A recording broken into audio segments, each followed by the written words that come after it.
সময় আৰু আমি এনেকৈ আহি আছোঁ। সময়ক আমি মাজে মাজে সমৃদ্ধ কৰোঁ, কেতিয়াবা সময়ৰ কোনো কথাত আমি অসুবিধা বা কষ্ট পালে আমি মনতে অনুভৱ কৰোঁ আৰু অনুভৱ কৰিলে আমি সময়ক কেনেকৈ সুন্দৰকৈ ৰাখিব লাগে সেই বিষয়ে চিন্তা কৰিবলৈ লওঁ। সময় সকলোৰে কাৰণে সমানে আহে। দিনটোত 24 ঘণ্টা। এইখিনি সময় প্ৰত্যেকেই যদি নিজৰ ভাল ভাৱ চিন্তাৰে চলাবলৈ লয় তেতিয়াহ'লে একো কষ্ট নাথাকে। সময়ক আমি এনেকৈয়ে বুজি লওঁ আৰু বুজি লৈ পেলাই আমি সেইমতে চলিবলৈ যাওঁ।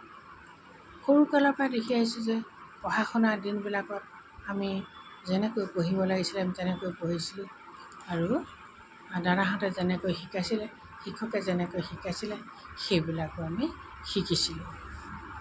সময়ক আমি কেতিয়াও অপচয় কৰিবলৈ বিচৰা নাছিলোঁ। আমাৰ গোটেই চিন্তা চৰ্চাবিলাকৰ মাজত আটাইতকৈ মূল্যৱান বস্তুটো আছিলে আমাৰ সময়।